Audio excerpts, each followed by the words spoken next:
IVM. I was just thinking about how fascinating it was to watch AI evolve from the technology of the future to the technology that powers today. Real-world applications of AI are now solving complex problems, making processes more efficient and creating new realities. From chatbots to smart shopping to personalized healthcare and autonomous cars, AI is changing the way we live, work, travel, and do business. Intel makes AI more flexible through the platform's innovations and an unparalleled choice of domain-specific AI accelerators for those pushing the limits. Intel CPUs with built-in AI acceleration are now fastest for most AI workloads. And with innovative memory, storage, connectivity, and security technologies on the same platform, you can wrangle larger, more distributed, and more confidential data sets. Wonderful, isn't it? To discover more about Intel AI and its applications in your industry, visit intel.in.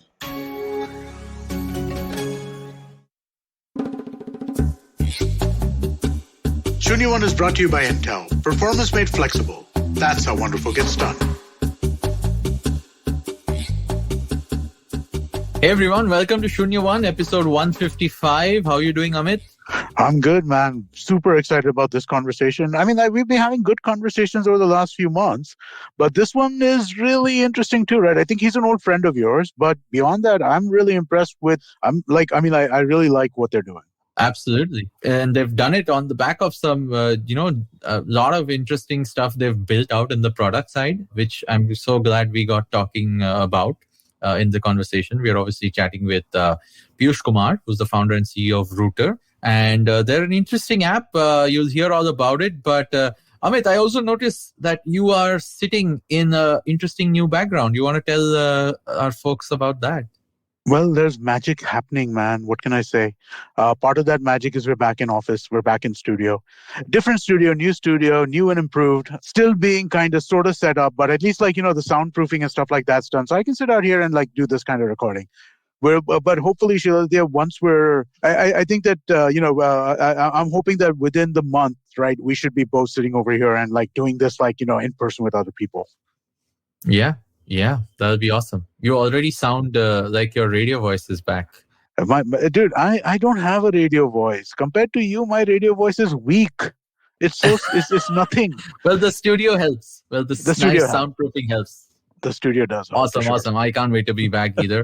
Let's take a break and jump into this conversation with Piyush. I'm sure you all will love it. Hey man, how's it going? All good, man. All this work we've been doing with Intel off late on the network and on this show particularly, it's made me really want to kind of look into the things that they've been working on, right? I mean, and it's so cool. Yeah, I mean, that's definitely worth doing. You think beyond making chips, right? There's a lot of stuff that they definitely are doing to support all kinds of businesses. So yeah, really eye-opening to see the depth of what Intel does. So I was looking into some of their AI offerings, and the more time I spent reading in it, the more impressed I was. Yeah, it blows my mind how much they can help with putting together AI-based systems, actually. Whether it's reference ideas or tech or what have you. So there's a lot that they do. What did you catch up on? I'm going to tell you about one particular case study I looked at, right? So there's a water utility called DC Water, and basically they built an AI system with Wipro and Intel. The system was significantly able to drop the number of inspections they had to do because the diagnostics got more powerful. What they had the system which analyzed water flow,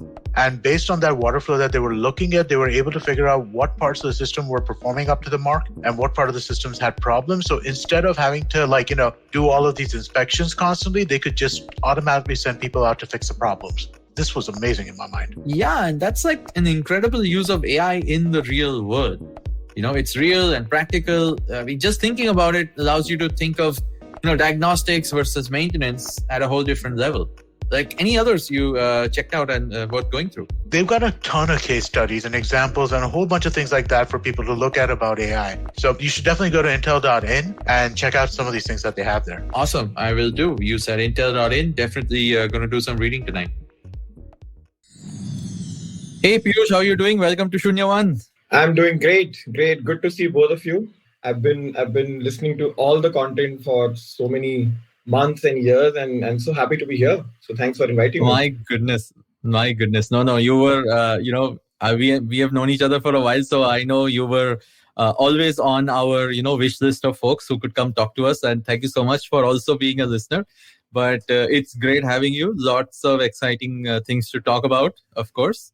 How is Diwali week going for you? And what is happening on your side of the world? I would say, work side. Yeah, so Diwali is good. So I live in North India, right? I live in New Delhi. So Diwali is very hectic, as Yeah. we were discussing, because we are. I mean, the entire socializing scene in Delhi, particularly, and here in North India, is very active during these weeks. So yeah, it's keeping us busy while the work still needs to be done. So yeah, very exciting time. Also, one good thing that whether it is a Diwali or any other festival, gaming never stops, which basically Correct. means that we need to be at it. So that's the beautiful. That's a beautiful part of the industry that we are in now. That there is no break. Correct. Can I ask you that question though, right? I mean, like, well, gaming may never stop. Do people still consume content around gaming all the time? Does that also never stop?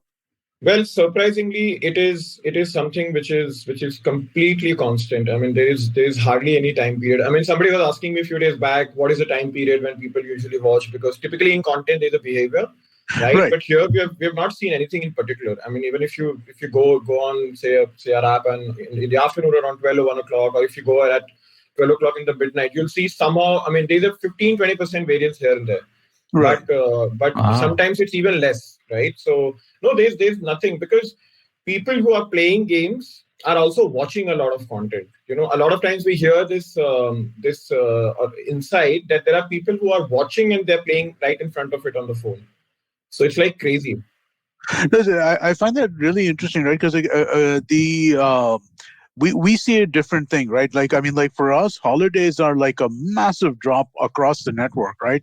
Whether it's Christmas and New Year's, whether it's Diwali, whenever there's an extended kind of break, we see a big drop. So I'm really kind of wow. That I'd love to understand more about why that is.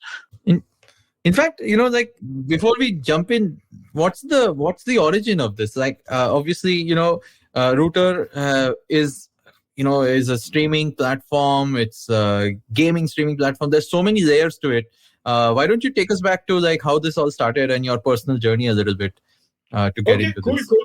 Yeah, I would love to share that. So I spent about almost 14 years in the corporate career, in the corporate life. Sorry, my career was into corporate, and I worked for companies like Swatch Group, which is a Swiss watch company, for 5 years as head of marketing for Rado watches.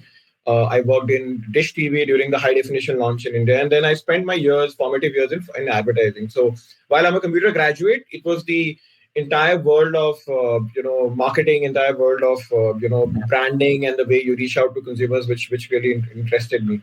And having spent so much of time, I just realized, and I was completely taken over by the way startups were changing the way we live, we interact, we transact.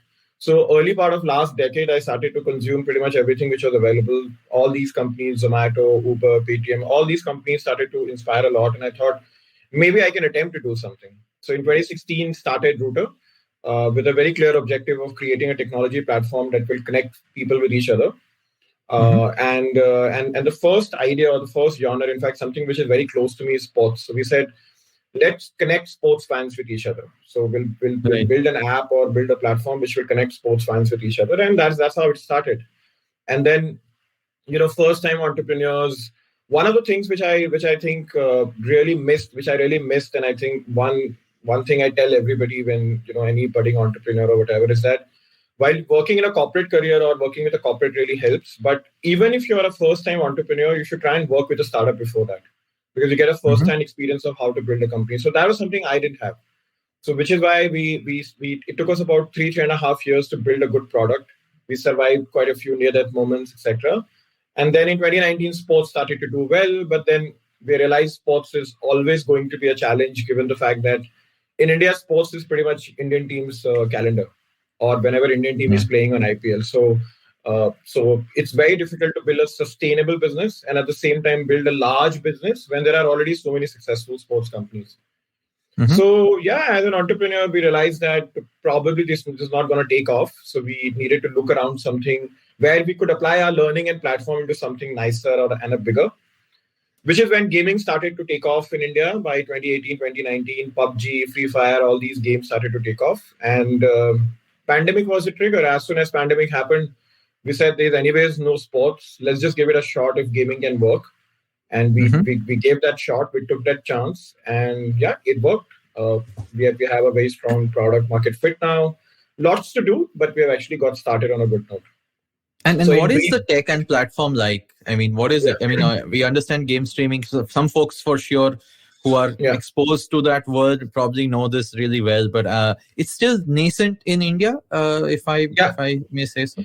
I mean, it's nascent. It's small as compared to the overall content industry, but still about. I mean, our guess is that still about 80 to 100 million people consume gaming content in some or the other way, and largely YouTube is the one. YouTube is the one where it got triggered. So if you go on YouTube and if you look at the following of big streamers, you'll see that the one with the maximum following is about 30 million.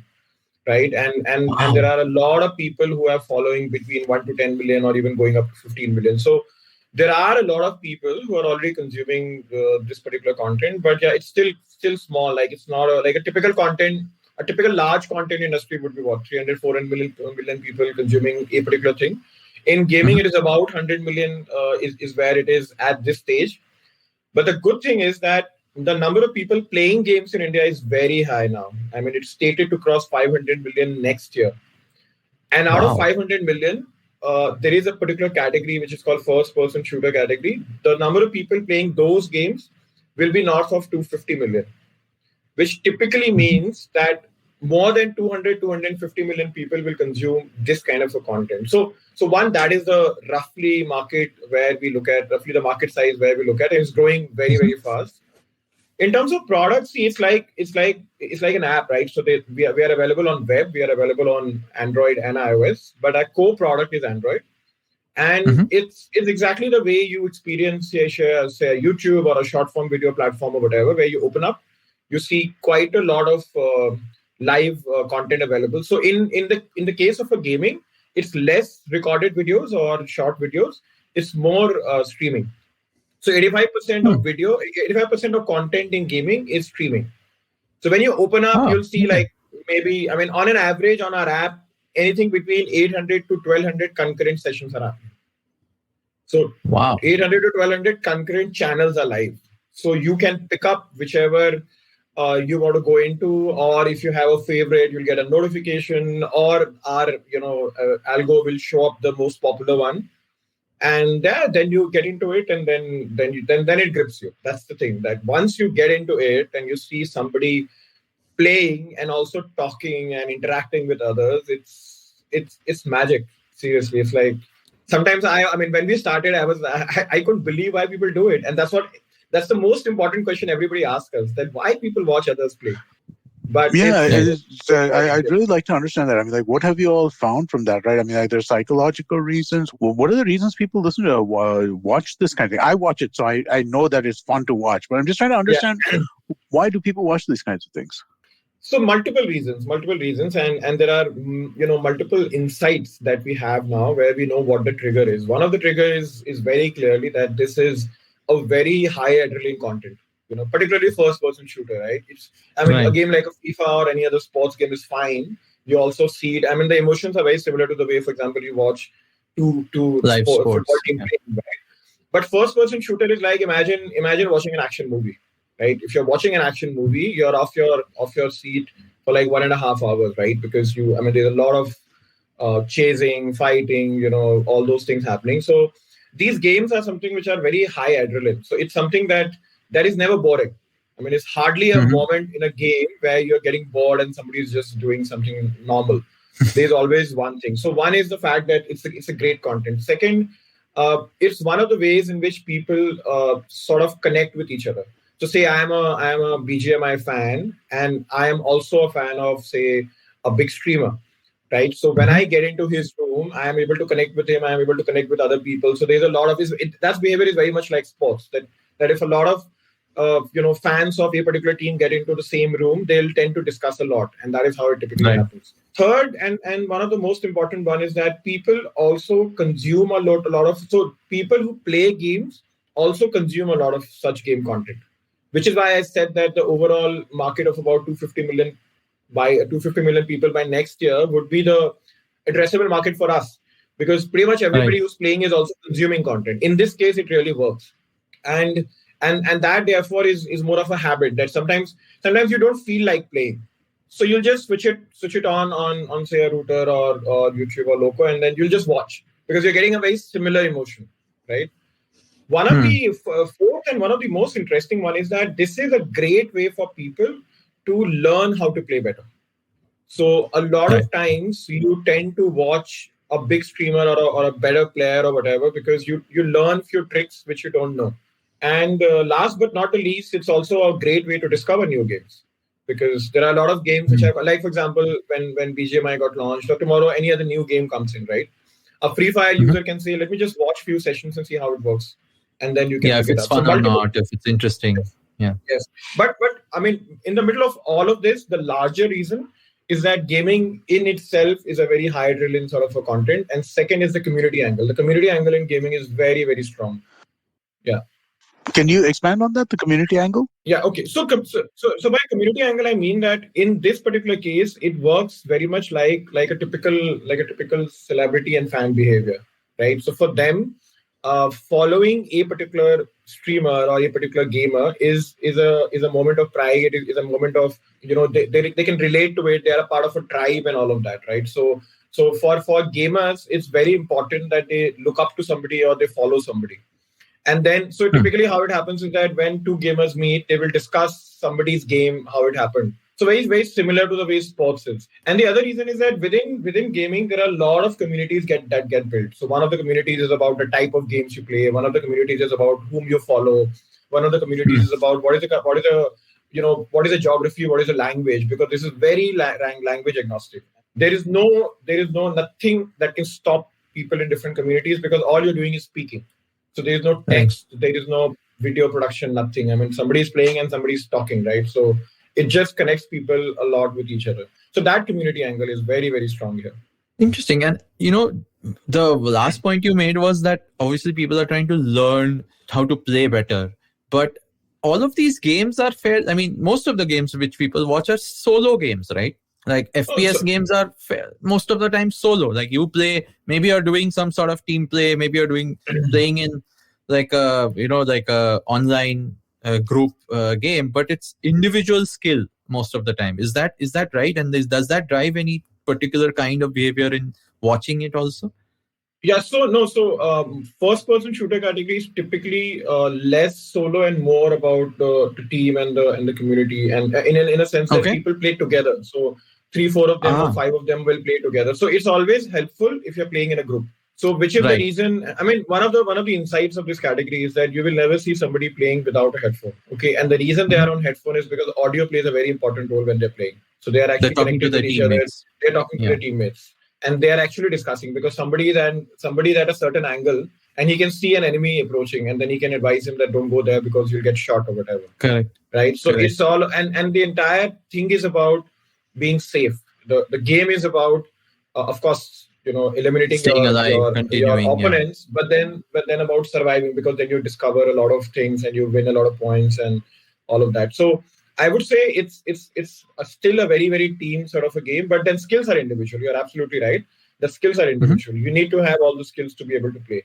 And does this affect how people stream or how people watch? Like if you and I were in a gaming team, right? Yeah. And that's also another aspect of this whole, I think this market I would love to understand from you, because professional esports, as they say, or professional gaming is becoming a thing. So as that happens, does streaming become a much more important part of upskilling for such people? I guess that's what I'm trying to understand. Yeah, absolutely. I mean, one of the best ways for people to pick up their game or to form better strategies is to watch a lot of content. That is what is available with them. So a lot of teams, when they practice, they rely a lot on the streaming platforms. They are able to, I mean, all the content that somebody, for example, streams on Router is actually recorded. It's available on their profile. We never delete it. And imagine this kind of a content getting created multiple times in a day and multiple times and probably every day of the month and so on and so forth. So the content that gets created here is actually very, very authentic and very, very rich in terms of the insights and everything that people have. And the streaming part of it is very important because one, looking at the way, the content is, people are able to, discuss each other and see. For example, most of the time there's also a team captain who's not playing, but he's able to advise all his 6 players while they're competing in a game because he's able to see the content through a streaming platform. And okay. so because he can always see through that. And last but not the least, there is a lot of element of the fans interacting with the streamer through the entire audio video.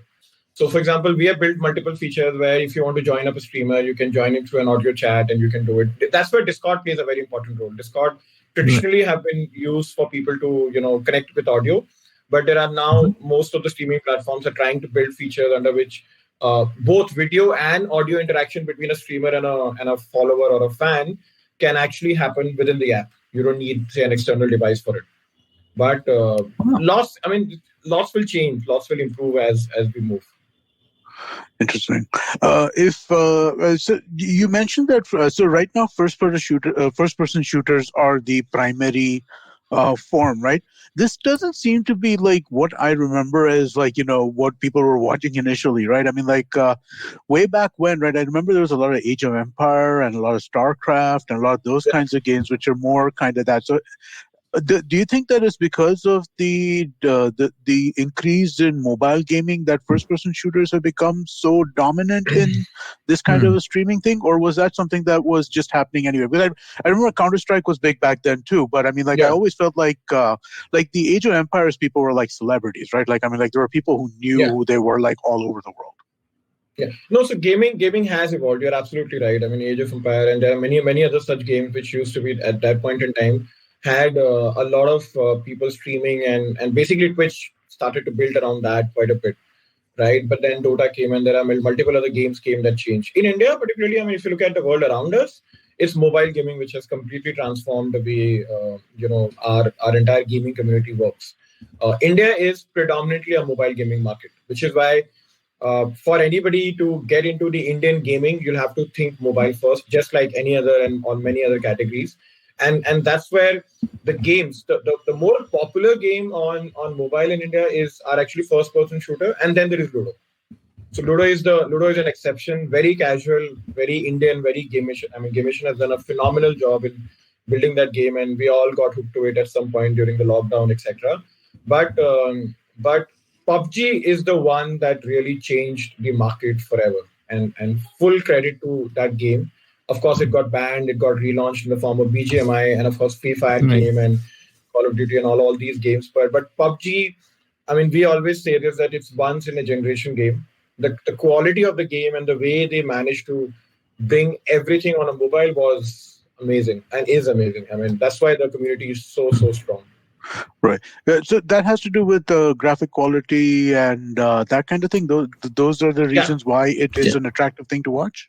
Graphic quality, the way the way game continues to evolve, all the other thing that you can do within the game in terms of weapons and so many other things. All the other. It's just the variety and depth. I think it's just it's very good. You can do so much personalization within the way you play. That's right. Yeah, and the fact that it's like a large world, right? Large world games always, I think, attract a lot of people and get them to sort of jump in. That's right. So that's I have a lot of questions around the nature of the platform that you guys have built. But before we do that, maybe we take a quick break, come back and talk to you some more. Absolutely. I'll also grab a cup of coffee and then we can immediately come back. Let's do it. Today, with employees and IT teams no longer working under the same roof, fixing glitchy PCs and proactively managing the PC fleet is increasingly difficult. Intel vPro addresses these problems with two technologies. Intel Active Management Technology establishes a secure connection between IT and Intel vPro-based PCs. In the event of a cyber attack, Intel Active Management Technology, or Intel AMT, lets IT repair and manage multiple systems simultaneously, wherever they may be.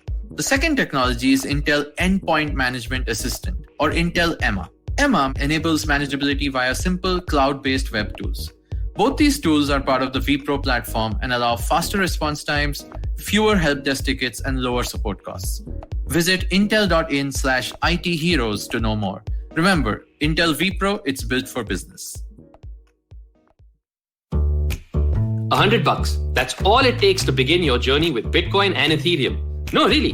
With CoinSwitch, you can start investing in over 100 cryptocurrencies with just 100 rupees.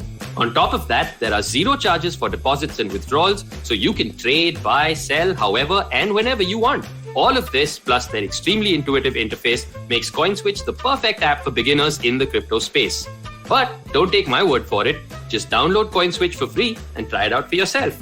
If you'd like more information on cryptocurrencies, tune into a show about crypto with me, Rohan Joshi, my new adventure on IVM Podcasts. CoinSwitch, kuch to badlega.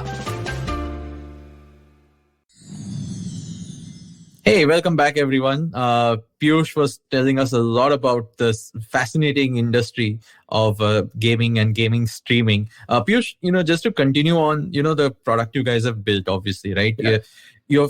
You said your primary, I would say, product is on Android, where people watch, on their phone, and they're watching live streaming. So obviously, there's a massive amount of tech that you guys have had to build, right? I mean, live streaming, you said almost up to 1,000 people streaming at the same time. Plus, all of this is recorded for, people to go back on and, consume. Plus, you have these multiple audio and video synchronous sort of channels also happening. Yeah. So it sounds like a very complex product. I mean, when I say complex, meaning a powerful product, right? That you guys have built. How was it doing this, given that, again, the market is fairly new for this kind of technology. You said Discord, which is like a huge platform globally, is one of the very few people in this business. So how has it been sort of building this from the ground up in India with that kind of tech we have? What's the state of the art? Like, tell us about, the product journey a little bit. Yeah, sure. So very, very interesting. In fact, I don't think anybody has asked this question before. So it's very interesting that you asked. And so let me tell you a story. So how it started is, when we were doing sports, we were very clear that you cannot build features which are available on other platforms. Okay. Mm-hmm. So for example, when we were doing sports UGC content, we couldn't just come up with, say, okay, update a status or upload a picture or upload a video, because that's something which is available everywhere, right? So why will they come to Router? So one of the things that we first thought, I'm talking about early 2019, late 2018, we said we'll build two features, which is about live audio and live video. Mm-hmm.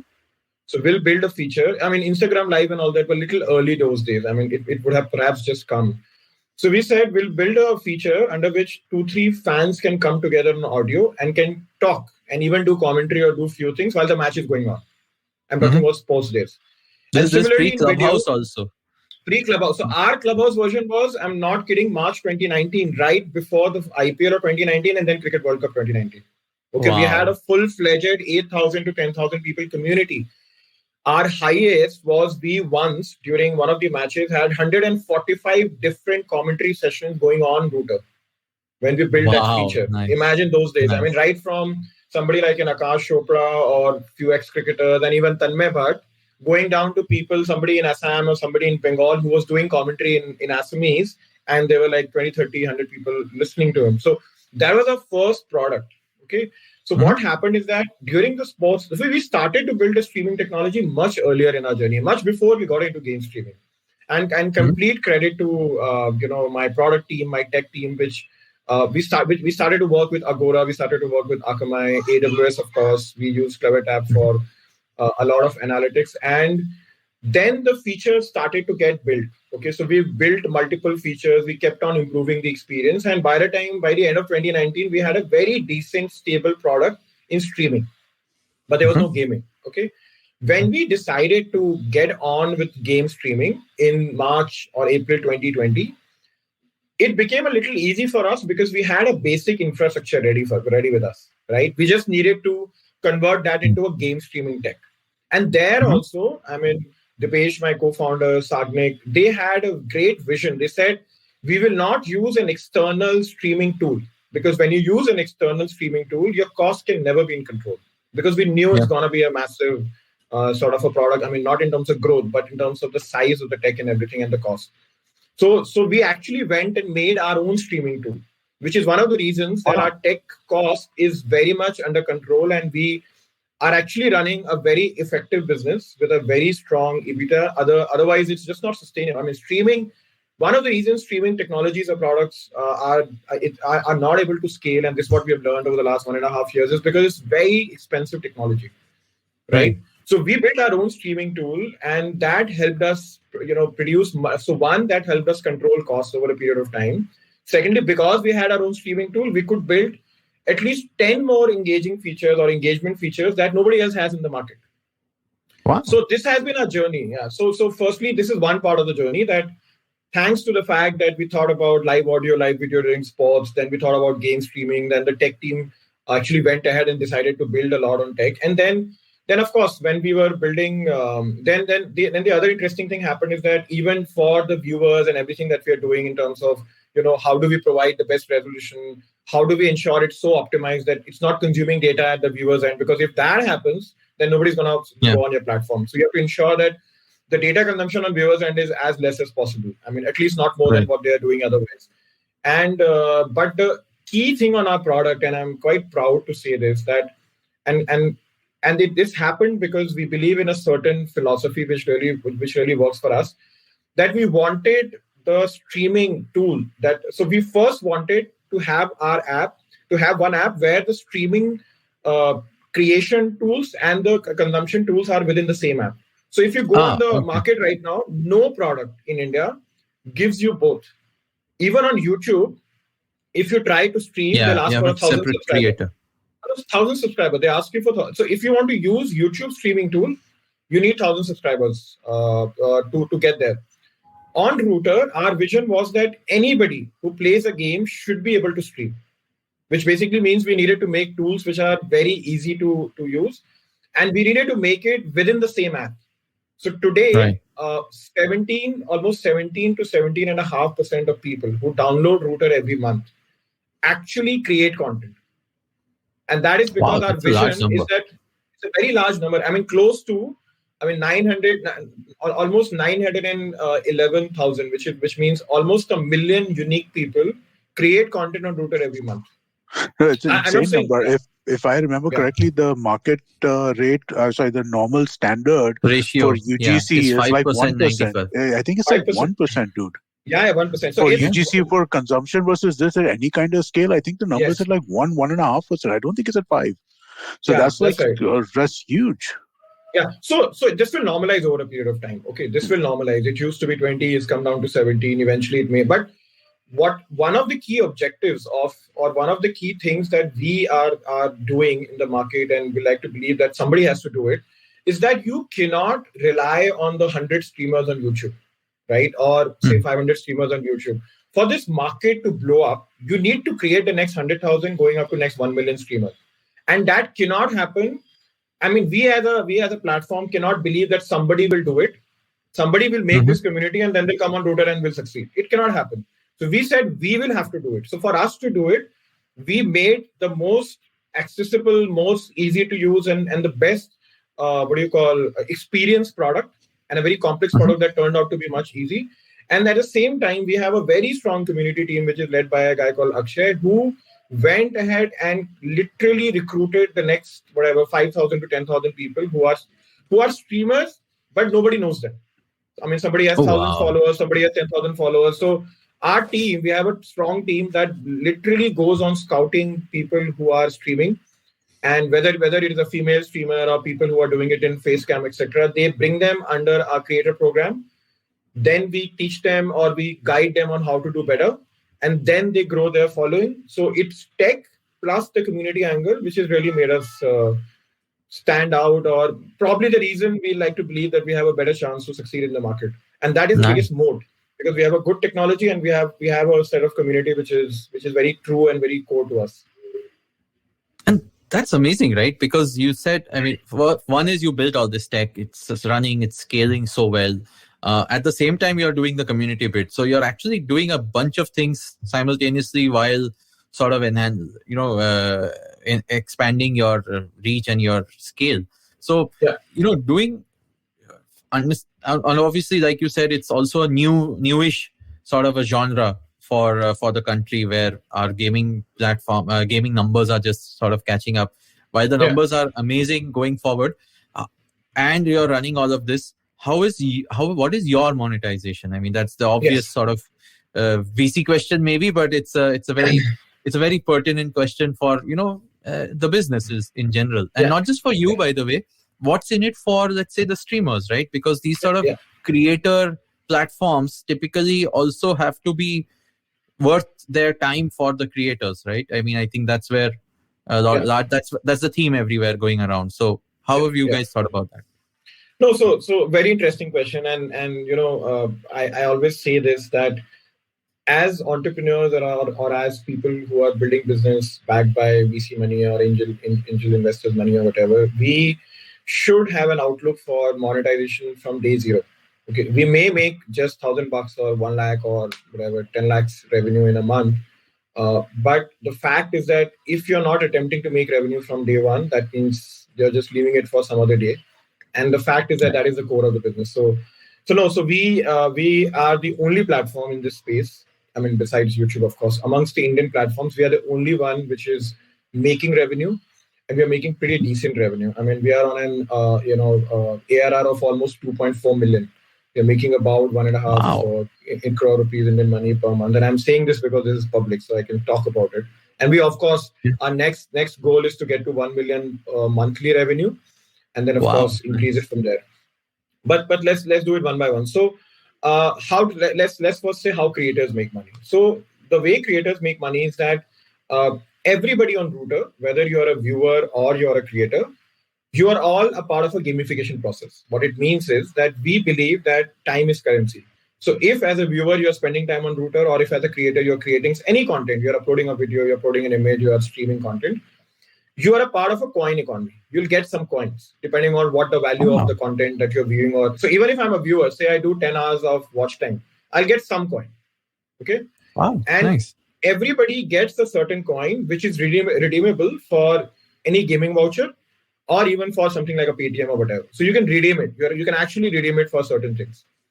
Mm-hmm. Now, so it has an intrinsic value, basically. It has a loop. Yeah, it has a loop, right? So you have coins. So everybody has, when the day you download Router, you'll see you have some coins, and then your journey starts. And the more you time spend, you do this. And we believe that if you're spending time on Router creating or consuming content, we need to add this value to your gaming journey. So by redeeming, say, X number of coins for a gaming voucher, we are helping you play more. That's the intrinsic value that we are building. Okay, and we are stuck by it. In fact, this is the same thing we used to do even in sports. So another learning that we picked up from there, another gift of having a good or a very tough time building a sports business, that these things have come naturally to our product and naturally to our entire product and tech team. So that's one. Secondly, all creators get paid in multiple ways. So number one, if you are a UGC creator, which means you're not a streamer per se, but you're somebody who's wanting to be one, depending on how your content is, you'll get some coins. So whether you make $10 or $100 or $500 a month, a lot of people are making money. 4.3% of those 900,000 creators are making money on Router. This number used to be 2.5 or 2.8. The idea is that we want to take it to 10% of all creators making money in the near future. Because, and any money, I'm not saying everybody will make lakhs or thousands or whatever, but if, depending on your talent, depending on the time that you're putting in, will give you something. Okay, so that's one. So this is a UGC part. Then everybody who's a part of a creator program, which means we have a creator program where we have like really good, almost 3,000 to 4,000 streamers. I'm talking about face cam streamers, female streamers.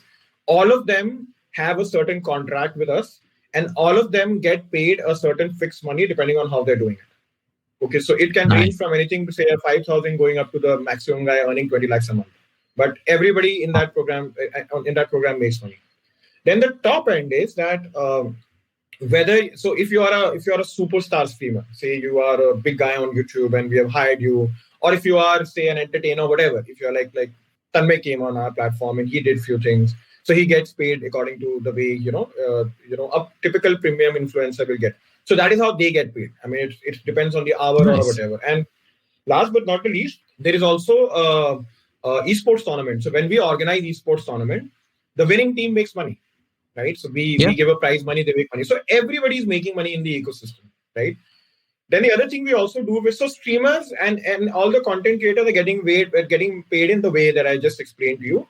We have not started a process where they are getting a cut of the revenue that we are making. We are going to do that, but the idea is that we only want to do it in a very nice way.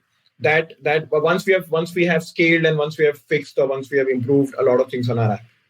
The other thing that we are also doing, and we are launching it with at least 3-4 different platforms, is that we are also getting a lot of brands and a lot of content platforms to sponsor our streamers. Yeah. Okay, so we are going to make few announcements in the near future that say a brand X wants that top 100 streamers on Router should wear their accessory. Okay, then they'll pay them a certain money, and then so we are actually facilitating endorsement. We are working with multiple influencer agencies or multiple talent agencies to get our streamers a lot of business. So that part is happening. So this is on the creator part. Okay, and similarly, viewers make money. Now let's come to how we make money. Very simply put, one of the things that is very strong about our revenue model is that we are not sticking to just one model or two models and saying maybe this will work, maybe that will work. So at the beginning of this year, thanks to a lot of feedback that investors gave us, thanks to a lot of feedback that our board, our friends around gave us, we said, okay, this year we'll start monetization and see how it works out. So one of the first thing is advertising, right? It's a very high content, very high traffic, product. So there's a lot of native ads which are available in video or display, and people can consume it. We have one ground rule: we don't put any ad unit which is disturbing your experience. Which means there is no pre-roll, there is no mid-roll, there is no post-roll, there is no interstitial or something like that. So advertising is hygiene, right? Mm-hmm. The second thing we do is we do multiple esports tournaments and we do multiple content partnerships. So there's a lot of sponsorship money. So that's the second part of B2B. So in B2B, there's advertising, sponsorship, and content marketing or whatever. The third and the most important one for us, and something that we have literally innovated, is basically something called performance marketing. So what we do is, now I'll tell you a thesis behind it. We believe that in India, there are so many startups which are getting funded and they're becoming unicorns. All of them are going for just one thing, which is most important. What is it? It's growth, right? So all these apps and platforms need a lot of users. Now, when they need a lot of users, and they also need a lot of users at a very low CAC. I mean, that's how your unit economics get better. So what we said is that we have a very distinct advantage of having an audience which is very unique to us, which is 12 to 24 years or 26 years, right? And the idea here is that if we can ensure that our audience is available to all these 100, 200 apps in the country, we will be able to get a very strong and a very scalable business. So we started something called performance marketing, where we work with the top 45 to 50 brands. So all top 45 to 50 apps work with us. They basically are listed on our app. A user can download their app and get a certain coin. And if they do repetitive behavior, they can get paid more. So using our product, we are getting them this audience, which they will not get at any other platform at a cost that we offer. So say on a Facebook, they might get this guy for like a $50. On our platform, they can get it for $25 to $30. More so because we are giving them very unique. So this particular thing, so in nutshell, on an average, you built your own ad engine of sorts. Absolutely, and this is all ad tech, which means this is all driven by algo. There is no human involvement. The only human involvement is somebody uploads the campaign, and then the algo. This is where our product team has done a fantastic job, led by Dipesh, that they are able to. So everything to do with coin economy, everything to do with algorithm, where the app is showing, where it is showing on the app is decided by this algo. And on an average, currently, we are doing anything between 5 lakh to 6 lakh, 500,000 to 600,000 downloads for other apps at a conversion rate of almost 20 rupees plus. Okay. And this is so scalable that we have seen consistently over the last 3 months. This is directly proportional to our DAU. So tomorrow, when we raise more funds and we are able to take our DAU to 3x, this monetization will become perhaps 3.5x. And that's how it is scalable. And we believe that in India, millions and millions of downloads are getting sought over every month. And we want to be the enabler of a certain age group or a certain TG that nobody else is providing. So this is the third model. And the last model is something called user monetization. So in B2C, we have launched our own marketplace. So what we do is we have launched another currency called Router Diamond, which basically is a currency that a viewer can buy to gift to a streamer. So this is a great, I don't know, so we didn't speak about it, but one of the key things about this community is that there's a lot of gifting. Gifting economy is very big. Yeah. So say I like a streamer, I love to give him, say, something. So, but they don't give real cash. So what they do is they have certain... Has to be something. Yeah. Stickers and all, which they basically give. So we launched our marketplace with a proper payment gateway to buy router diamonds. That has started to do very well. Almost 500,000 people are buying it every month, and they are gifting it to different people. And now we are adding multiple gaming coupons in that marketplace. So in few days, or maybe in a month, you'll be able to buy a BGMI currency or Free Fire currency or any other currency on Router app using a payment gateway. Yeah, go play there. So we are doing exactly the way Cred is, right? So you have Cred coins, you have a credit card or a payment gateway over there. You want to buy, say, a lamp from Cred. You use your coin, and you also pay a certain cash, and you can get that delivered. So that is what we're doing for gaming currency. And the third step is we are also going to sell a lot of gaming accessories. So phones, headphones, cameras, etc. So B2C is going to scale up much better over the next 1 or 2 quarters. The performance marketing is doing very well for us. So is advertising and sponsorship. Yeah. So overall, every engine is doing its bit, but hopefully we'll be able to build one of the most proven monetizable content platform in India. And that's the confidence, that's the feedback we're getting from the market. That's a lot, Piyush. I mean, if the core tech and the core product wasn't enough, there's this entire monetization product, or which is underneath, right? Which is running all of these things. And a lot of this, like you said, is you've built from scratch to sort of tweak around what your core product is and doing this at scale. What is the next sort of roadmap or chapter for you guys? Obviously, it's scaling the numbers, it's scaling all of this. Is your product global today? Is it? No. So it's available everywhere. I mean, you can use Router anywhere in the world, but right. I mean, it's very simple. We have a very simple. So we are quite popular in the neighboring countries. So say Nepal, Bangladesh, Sri Lanka. We have also done multiple global tournaments or the Southeast Asian level tournaments also. But no, we are not focusing in any other market except India at this stage. We are getting a lot of creators from say Nepal or Bangladesh or Sri Lanka, but from a viewer perspective, we are not spending our marketing dollars on any other geography except for India.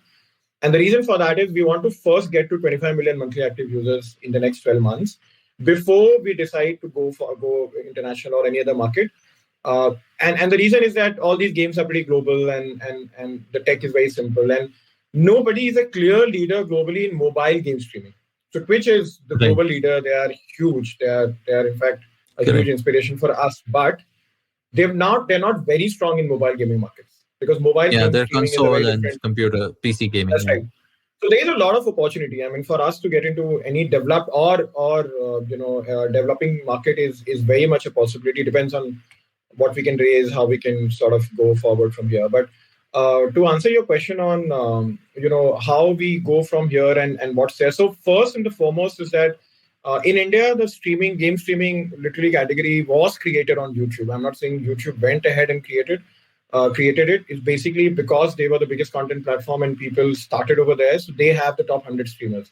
But the fact is that the platform which gets the next 100,000 streamers, or maybe to start with 10,000 professional streamers, is the one that will have a huge headspace in the market, right? So that's our first thing. We are almost there. We are at least 60-70% through to at least a 10,000 bracket and get to there. So our first goal is to come out as a clear market leader in terms of Indian platforms. We are already growing 6x faster than the competition, the number of users, etc. All of that is we are the only one monetizing. So there is a certain a certain stage we are already at. But the idea is that how can we, ensure that we come out and we are a clear market leader in this space. The second is, of course, the fact that, and that is because the market currently is between YouTube, Router, and Loco, right? So Loco and Router have different strategies. They have done quite well. They have a certain way in which they are trying to build the market. We are completely different from them, and we are trying to build it in a different way. And we like to believe that probably the direction that we're taking would come out well. But it's always good to have a good competitor who is also pushing the market, and they're also kind of developing this market, expanding the market, if nothing else. Yeah, exactly. But the fact of the matter is that for us, it's not two of us which is the competition; it's YouTube, and YouTube is also not per se a competition. I mean, they are the biggest in India or globally. But the fact is that we have to ensure that at a certain point in time by next year, Indians first think of us as the platform they want to come and consume, and we get a lot of active users over here, and purely because of the community that we're building, which is the number of streamers. Right. On the technology part, the team is working on multiple different ways to improve it, whether it is personalization, whether it is improving the tech further. How do we make it to a stage where it's the strongest mode for us, where somebody will take about 6-8 months just to sort of get even closer to the kind of tech we have built. And so is happening on the product. We are working a lot on the ad tech part. So we are literally trying to build, maybe 3 months from now, we'll allow any brands to list their ad on the router without a human intervention. So something like a self-ad sort of model. And last but not the least, the monetization part. I mean, I'm very, very excited. So is the rest of the team, to see how can we build this marketplace. I mean, every product in India has to be a fintech product. You cannot just say we are just X. So we have a certain element of fintech now. The idea is that how can we, which is the entire B2C fintech part. So we want to explore and see all opportunities of fintech coming in within our product. And these are few things that we want to attempt. That's amazing. The fact that you said everyone has to become, I mean, at some level, if you're scaled enough as a product, you become a fintech product. And that's so true because it's an underlying layer of business that you can't ignore. So Piyush, on that note, like, you want to do a shout out to folks who have been listening? Are you guys like hiring? Where do people reach you? Are you like, maybe shout out your Twitter handle or something like that, just to sort of give us some. Yeah, absolutely. No, I think firstly, sincere thanks to two of you and the rest of the team for allowing me to share all the views. It makes a lot of difference in the journey of an entrepreneur, because while I'm speaking, but I'm speaking on behalf of my entire team, my co-founder Dipesh and everybody, right? These are the platforms where we are able to say a lot of things, which is very difficult to say in a post or a LinkedIn or whatever, right? There's so many things, and completely depends on the kind of questions. I mean, everything that we discussed today is very unique. I haven't really discussed it as much before. So thanks for that. No, I mean, see, the thing that I want to tell everybody here is that gaming, when you look around in India and anywhere else in the world, you'll see people doing two things, particularly in India right now. Either they are consuming content or they're playing game. Okay, when they are on their phone, which basically means game streaming is being backed by two very core, habits, or very two core sectors here, and that is the reason it's going to be a massive industry. In fact, from where we see things, whether it is commerce, whether it is the world of crypto NFTs or all these things, everything will start, coming in game streaming. So for people who believe and who want to think how far it can go, this is just the start. Hopefully the next 5 years to 10 years will literally decide how big this will become. And this will be the next social media. People will connect over here.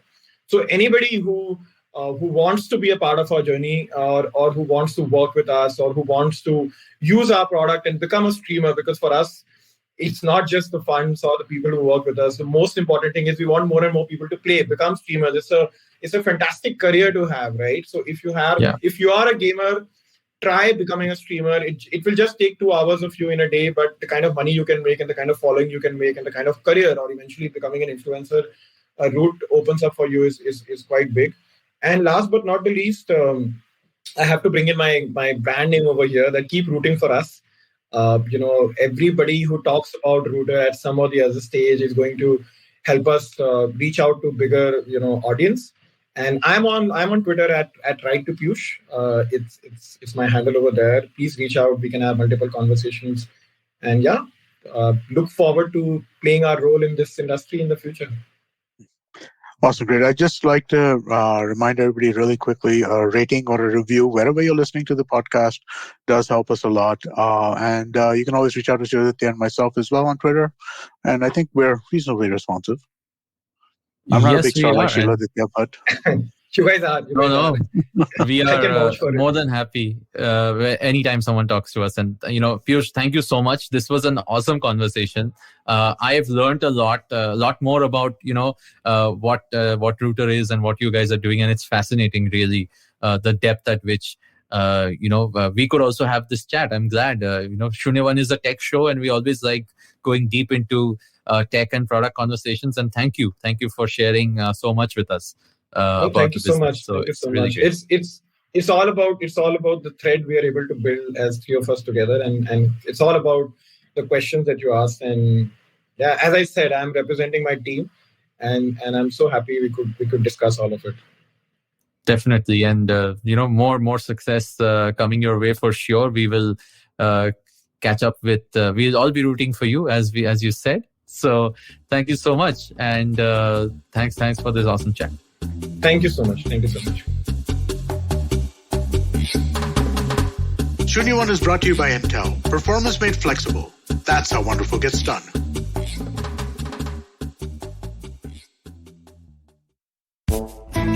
पेश खिदमत है आपकी शान में हमारे अंजुमन से. Hi, I am Sadaf. And I'm Arshit. खाने का इतिहास, economics, policy, psychology, सब है मेन्यू पे. Only on the Nankali podcast every Wednesday. सिर्फ IVM podcast app या वेबसाइट पर या फिर जहां से भी आप अपने पॉडकास्ट सुनते हो. Hello, everybody. It's been another great week on the IVM Podcast Network. On a show about crypto, Rohan asked the question, what is the metaverse? To Harsh Rajat, creator of EPNS, that's the Ethereum Push Notification Service, and what the term means.